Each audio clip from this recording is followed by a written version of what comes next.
Obi-Wan, episode 4. So here we are, the old rescue. So we are picking up the pieces. Obviously, Vader's come in and he has wrecked Obi-Wan, so he's dragged him through the fire.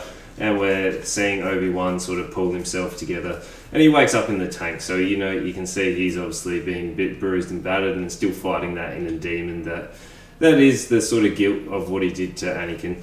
But here we are, we're back into the little rebellion base, and our pilot is there. She's obviously helping, and the old double agent, so she's more than capable, and she's helping Obi-Wan to, you know, like recover, and then telling him to not push himself because he pops out of the tank and he's not recovered. But, you know, it's the mission needs to be completed, and he needs to go and infiltrate the Sith base, which is ideally located in a water location. So once they've actually gets out of the tank, he's on his mission, and he just meets an old acquaintance who he obviously knows by name. He calls him, and weirdly enough, I don't know why this scene's sort of in there, but he's like, no, I'm not going to help you. He needs to get off. He's got a bounty. And then within like 2 sentences, he's like, yep, I'm going to help you because I know what the Sith can do. Like the turnaround is so quick and so out of the blue that he's kind of like, well, why is that even in there? There's no real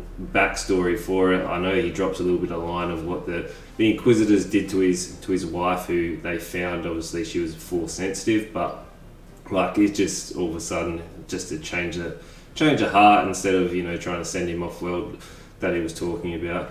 But the actual mission of the infiltrating mission is actually really slow and really boring. Like there's no real urgency or sort of peril that Obi-Wan is in until like right at the end. So you can see our pilot's flying in. She's seeing if her actual activation codes and stuff is able to get them into the actual base where they dropped Obi-Wan into the water. I feel like they do this too often, like even in the Clone Wars, especially in the animated series. Like it happens a lot where Obi-Wan or Anakin was swimming into a place, but Obi-Wan's swimming in, she's walking in. There is a little bit of sort of tension building because it's not her sector, and she sort of, you know, tries to pull rank where it gets them to let her in eventually. And obviously our third sister, so Reva, is trying to do some force tricks on Leia, who's just, you know, casually sitting there, which is really weird considering she's a 10-year-old, and obviously our third sister has the Force power. I'm not sure how trained that the Inquisitors are, but they can obviously use it, and they seem reasonably efficient with it, where she can't actually get into the mind of a 10-year-old, which was kind of a weird scene. In, like, you'd think the Force would be able to power through someone who's been trained in it rather than just a 10-year-old who has a strong will, which is obviously portrayed. Like she has that really strong will, which does sort of go into her future character. But as Obi-Wan finally gets in, he sneaks in. It has a bit of a Metal Gear sort of element to it, so it really felt like the first Metal Gear game where he swims in and then has to avoid some guards. But he realises that this is actually a prison, so for those that are obviously not helping the Sith or not embracing the Sith, as the third sister calls it, they're actually sort of embalmed in this kind of, it looks like the earwaxy colour. I can't sort of think of the colour, but yeah, they're embalmed in it, and we actually get to see one of the little Jedis, which is from the opening scene. So it does sort of delve into the theory that I've had that our third sister is actually one of the Jedi children from the opening scene where the troopers came in and did the Order 66. But as we're going on, they obviously strap Leia because they can't force into her mind, so they want the information, strap her to a chair, and they're going to torture some information out. But right at the nick of time, obviously our double agent has then called our third sister out, and then that allows Obi to come in and do a really cool lightsaber scene. This is where it started to pick up, and it actually got a little bit more engaging, a little bit more interesting. Before that, it was a bit slow, a bit not really interesting, not engaging, because it was just that drawn out scene.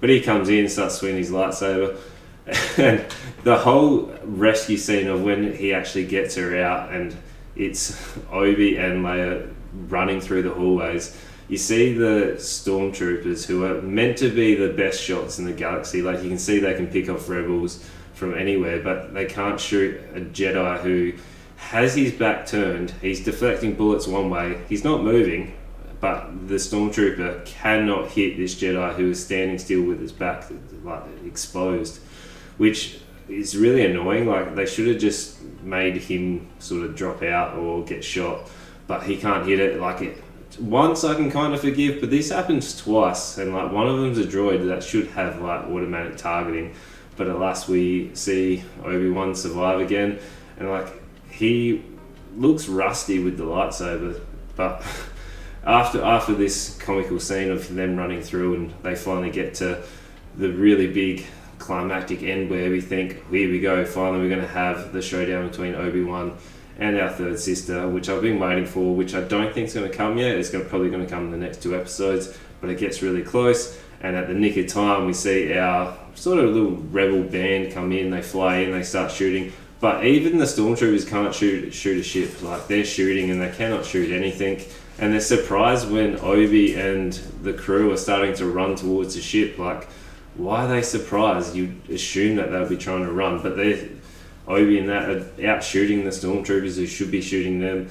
It was a poor episode. It did have moments where I was like, well, that was kind of cool, especially when Vader comes in and he starts to, force choke and has that massive presence. But then we fall into the trope of, don't worry, I've got a tracker on the ship. So it wasn't a great episode. It was probably the weakest of all of them so far. But I do want to see where it's going to go in the next 2 episodes, and I hope they can pick up that pace and really have those final confrontations that we've been waiting for. So let me know what you thought in the comments below, and you know what to do. Make sure you like, comment, subscribe, and tell your friends.